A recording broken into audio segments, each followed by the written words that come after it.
Thomas, don't. He'll kill you. I loved you and you lied to me. Both of you. You betrayed me. What do you want from me, Ray? I want justice. Oh my God. Prequels are, by definition, concerned with looking at what has come beforehand. But Bound in Blood is anything but a backward step. This game, a prequel to 2007's Call of Juarez, is a tense, riveting and superb-looking first-person shooter that ditches the stealth elements that clogged up the original like molasses.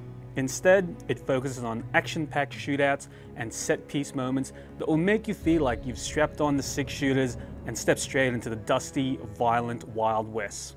And while it's over all too quickly and filled with none-too-smart enemies, Call of Juarez Bound in Blood is sure to scratch the itchiest of trigger fingers.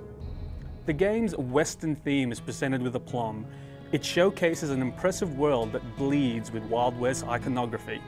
Set years before the first game, Bound in Blood follows the McCall brothers, Ray and Thomas, as they change from honorable Confederate deserters to amoral treasure hunters seeking a fabled fortune.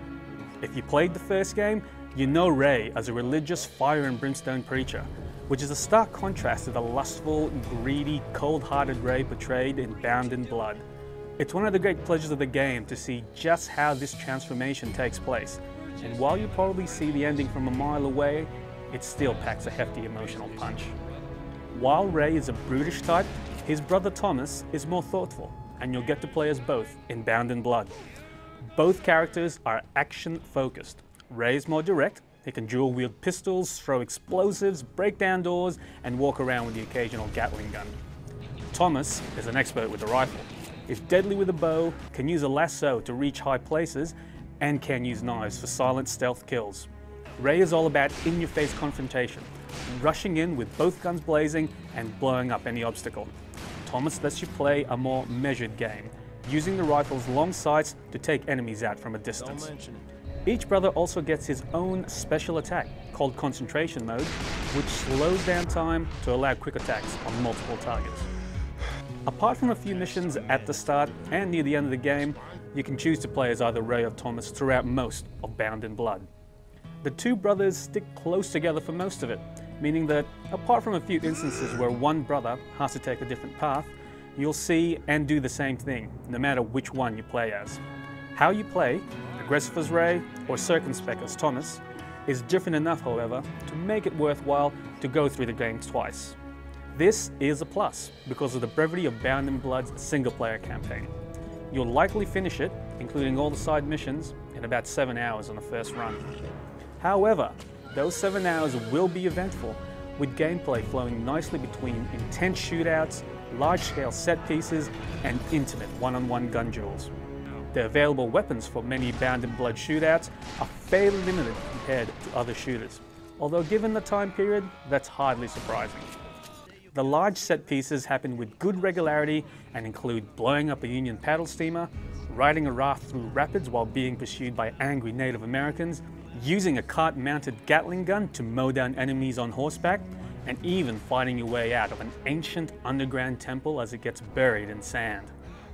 The gun duels are less hectic, but just as tense. These one-on-one affairs act as boss fights, pitting you against an especially powerful enemy in an old-fashioned quick-draw fight to the death. The camera shifts down to a cinematic view low behind the player for these duels. Duel controls are quite precise, and you'll never feel like they're preventing you from winning a quick draw.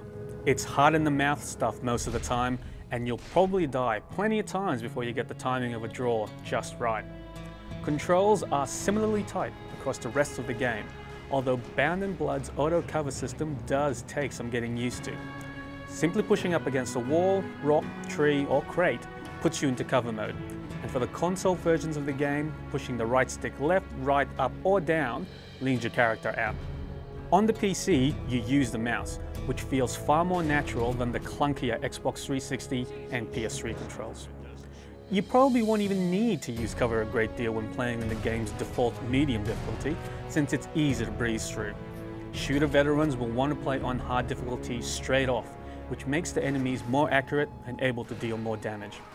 But even on hard, the game can be quite forgiving, thanks to Bound in Blood's generous checkpoint system and some unsophisticated enemy AI, which sees many of your foes simply standing in the open and not using any flanking or support strategies.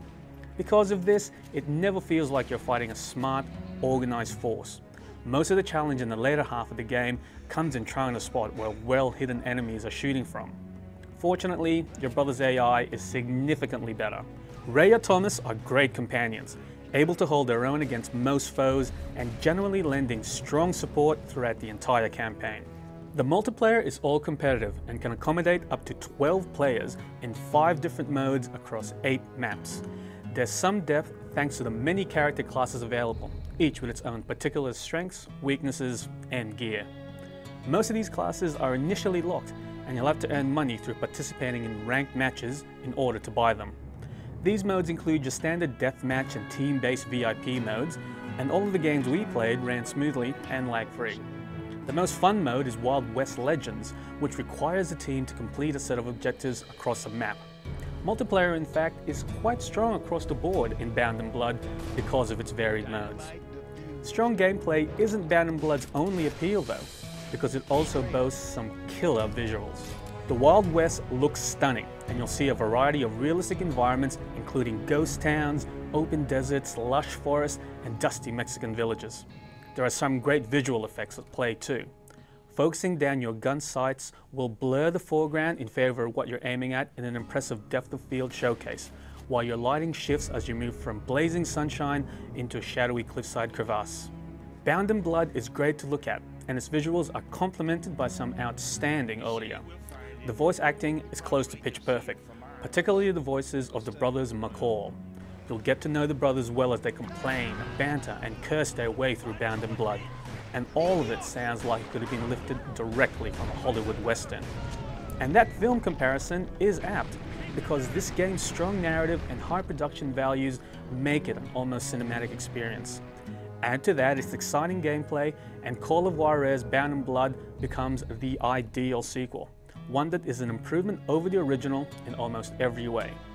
Though the game is marred by its short length and weak enemy AI, those looking for a fun and different shooter experience shouldn't have any hesitation about biting the bullet and taking a ride with the McCalls.